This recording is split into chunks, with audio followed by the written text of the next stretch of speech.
Amarimana bane namwe nshuti bakundwa mwashimiye gukurikirana ibiganiro bica hano kumbonesha kuri yanyu ya BTV. Kaze kugira ngo mukurikirane amakuru tubateguriye kuri uno munsi kwigenekerezo rya gatanu kwezi kwa Ruhuhuma umwaka 2024 n'umunsi mukuru w'ubumwe bw'abarundi.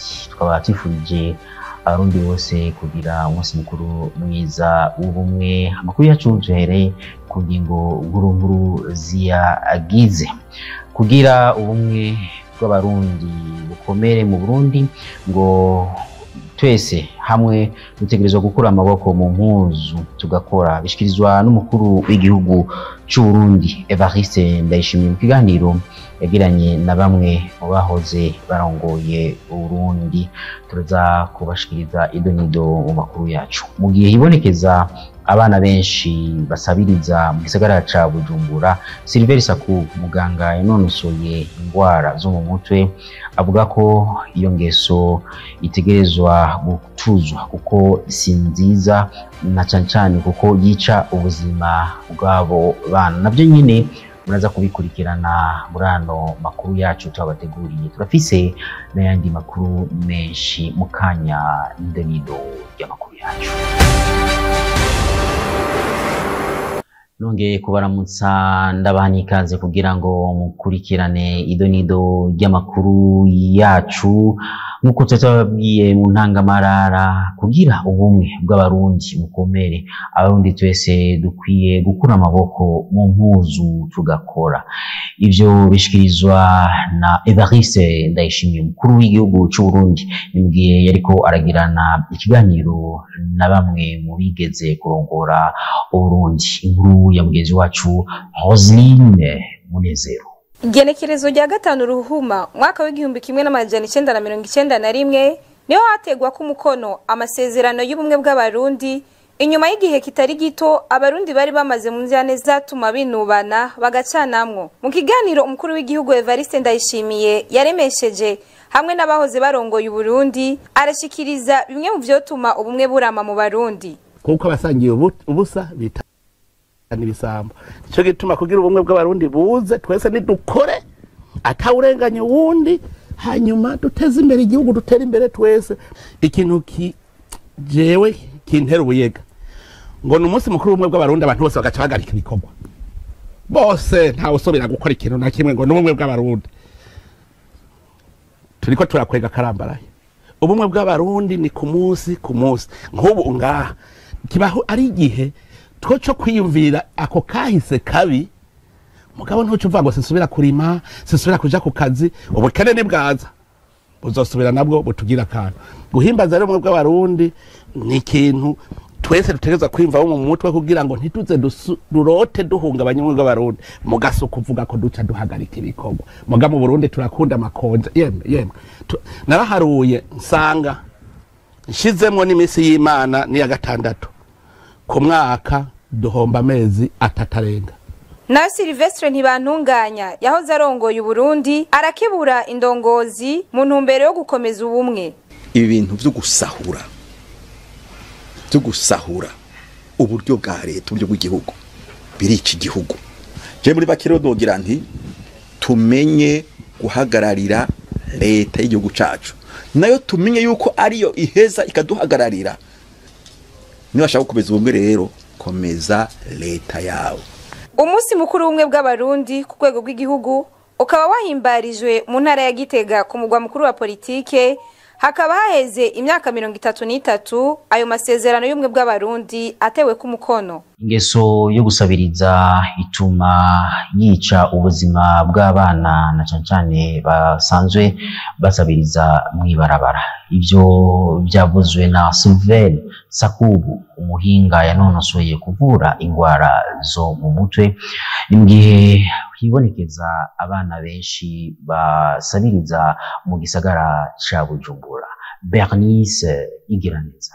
Mu mabarabara menshi yo mu gisagara ca Bujumbura haribonekeza abana atari bake basabiriza, abenshi babajije bakavuga ko barungitswe n'abavyeyi babo cyangwa ugasanga bari kumwe n'abavyeyi nyene mu gusabiriza. Silver Sakubu, umuganga yanonosoye ivy'ingwara zo mu mutwe n'udutsi nkaburabwonko, avuga ko iyo umwana akuriye mu gusabiriza ingaruka mbi ziba nyinshi kuko atazigera yiyumvira ko hari ikindi gikorwa yokora kugira atere imbere.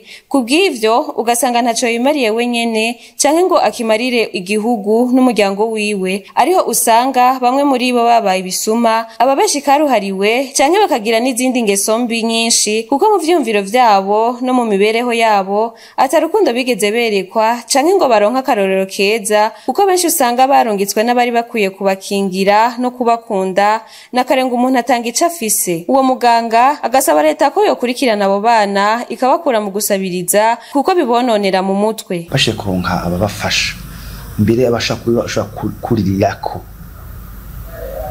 Ejo shaka kuronka umuntu amushyira mu ishure amurihira byose ibiki, umva yaronse umuvyeyi, yaronse abavyeyi, yaronse ibyitegerezo vyiwe, uwana abasha kuvamo abantu biteka ubupfasoni. Mugabo urumva yuko yakuriyemo birabasiga mu inkovu atari nziza.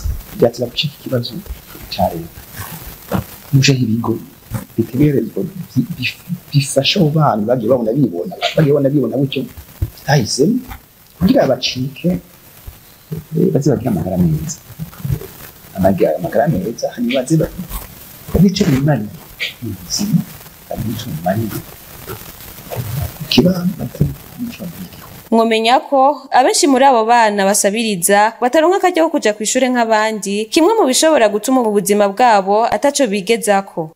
Amamodokari yunguruza abantu mu gisagara ca Bujumbura bakwiye kuja barasuzumisha izo ngendeshwa zabo kugira ngo birinde amasanganya. Ni mu gihe muri ino minsi hasigaye yibonekeza amamodokari yunguruza abantu agenda arasha giturumbuka. Inkuru ya mugenzi wacu Patrick Hatangimana.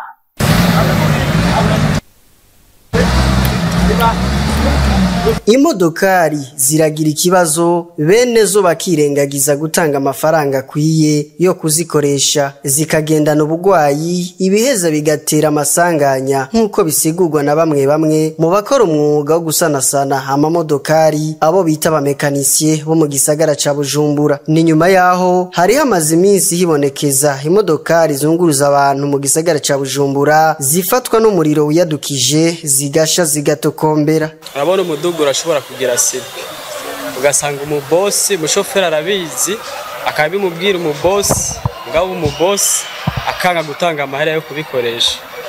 Amara rero ca kibazo kiduze kikaba kinini kaca giturira umudugu. Ni sirwe iba yabaye ku muduga, amasinga agasha umudugu gacusha. Abashoferi n'abakonveri turirigwana ngaha mu Buyenzi, basanga bariko batelefona umubosi nk'umusi wose ukarenga mu boss ariko abahenda ndashije ndaje kasanga nejo bundi bukinjira ikosa ritarahera. Umuduga urashobora kugenda ufise amakosa. Abo bafundi b'imodokari barasigura icokogwa kugira ayo masanganya ntasubire kwiyadukiza. Aba boss umufundi akubwiye ikintu seke uce witaho icyo umufundi akubwiye, kubera umufundi niko mutera umuganga. Urabona icuma kiba kizimvye, kiba kiri ku mahera menshi. Hajya mukozi wiwe amubwiye ikintu kanaka ko cononekaye yotebuka kugikoresha bitaraba birebire. Kwanza ni kwihutira ikintu bita assurance. Fo imiduga yose ibifise assurance complete. Umuduga twawuproteja twawugushirako irere ya court circuit appareil de mesure ne irashobora kutwereka ikosa y'umuduga. Rero iyo modokari rero iyigira tembera ifise ikosa ugasanga iyo rero iriko irashobora guturira n'ibindi byinshi mu modoka. Haracariho imodokari nyinshi zishaje cyane muzunguruza abantu mu gisagara ca Bujumbura, aho usanga hari n'izidashobora guhaguruka batarinze kuzisunika. Abanyagihugu batariha amafaranga ku gihe hamwe n'ikena y'igitoro biri mu bimwe mu ntambamyi zituma umucafu mu makartier atandukanye igwira kandi nishobora gutogwa ku gihe. Ni muri mugenzi wacu Elvis Munyaneza.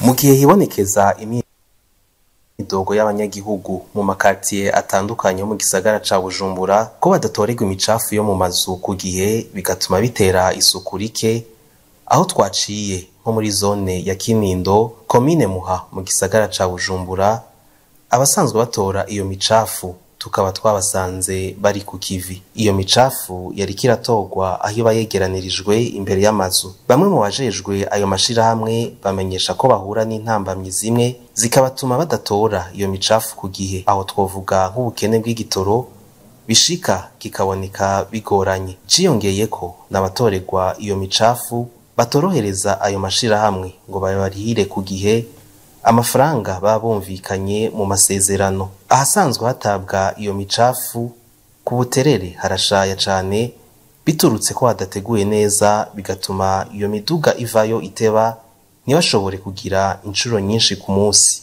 Kubw'ivyo ayo mashirahamwe asanzwe yegeranya imicafu asaba ko boronswa uruhusha rwo kongererezwa amasaha yo gukora, bakaronswa n'amasitasiyo baronkerako igitoro vyoroshe. Ivyo biruko mu gihe igisagara ca Bujumbura gifise umugambi wo kugira igisagara gisukuye. Za TV kuri Star Times, ama championnat Bundesliga,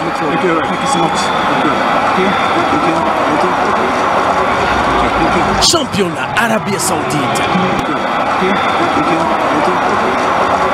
championnat Brésil, Coupe des Nations,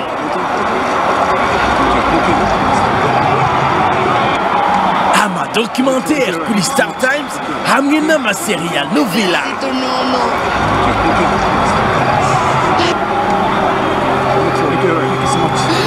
Tubibona byose duciye kuri decoder za Star Times, DTT na DTH n'amateleviziyo. Murashobora kugira abonnement ku munsi, ku ndwi canke ku kwezi, byose biri ku giciro ciza. Star Times, profitez de la vie numérique. Inkuru ya nyuma y'ano makuru yacu ni inkuru y'amakuru yo mu makungu dushikirizwa na mugenzi wacu Benoit Sindayigwanya. I Dakar muri Senegal haravugwa imyiyerekano yatanguye kuri uyu w'Imana uheze, aho abantu isinzi biyamiriza ingingo ya Perezida Macky Sall arongoye ico gihugu muri iki gihe yo kwigizayo amatora y'umukuru w'igihugu ategekanijwe mu mpera za kuno kwezi, bihereza amabarabara. Ariko abajejwe umutekano aho i Dakar bakaba bateye ivyuka vyokera, ico bita gaz lacrymogène mu rurimi rw'igifaransa. Abatari bake baraho mu myerekano bakaba bahagaritswe, abo bakaba bari bagizwe n'abagabo ahanini hamwe n'abagore bo mu myaka itandukanye, bagenda badugije amabendera y'igihugu ca Senegal, aho bahuriye mu masanganzira mu kibanza bahamagariwemwo n'abatavuga rumwe na Macky Sall, bagenda bavuga bati turiyamirije isenyugwa ry'ibwirizwa shingiro, turanse agasuzuguro katagira izina. Muri Shiri naho havugwa umuriro wadutse mu gisagara c'Valparaiso, ni kimwe mu bisagara bigwiriyemwo ibintu bikwega ingenzi byo bita site touristique mu rurimi rw'igifaransa. Uwo muriro ukaba umaze guhitana abantu bagera ku 64 hamwe n'amajana 200 batazwi irengero. Ivyo bitigiri bikaba bishobora kuduga ku runo wa mbere, ngo naho abazimya babandanya kuzimya. Bikavugwa ko uwo muriro ushobora kuba ari wo uja guhitana abantu benshi gusumba abahitanywe na nyamugigima yabaye mu 2010 nk'uko bivugwa na Gabriel Boris, perezida w'ico gihugu. Akabandanya avuga ati ndazi ko ibitigiri bija kuduga, biraja kuduga kandi cane. Nayo Jessica Astidio, uwo mufasoni mubona aho ku masanamu, akaba akora umwuga wo gushona, ati turakeneye imfashanyo, ibifungurwa, impuzu, twaratakaje hagufi nka vyose. Ariko naho biruko abazimya bagizwe n'abasirikare bakaba baguma bagerageza kugira barabe ko bofasha mu kuzimya uwo muriro. kuri iyo nkuru ivuga amakuru atandukanye yo mu makungu turangirije ko amakuru yacu twabateguriye kuri uno munsi kwigengerezo rya 5 ruhuhuma umwaka 2025. Shimire mwese mushoboye kuyakurikirana, shimire kandi n'abayashoboye kuyahagarikira, eka abari mu buhinga bw'ibyuma nabo nyine badufashije ibitari bike, amenyesha amakuru ba BTV bagenda no hino kugira ngo bayarondere.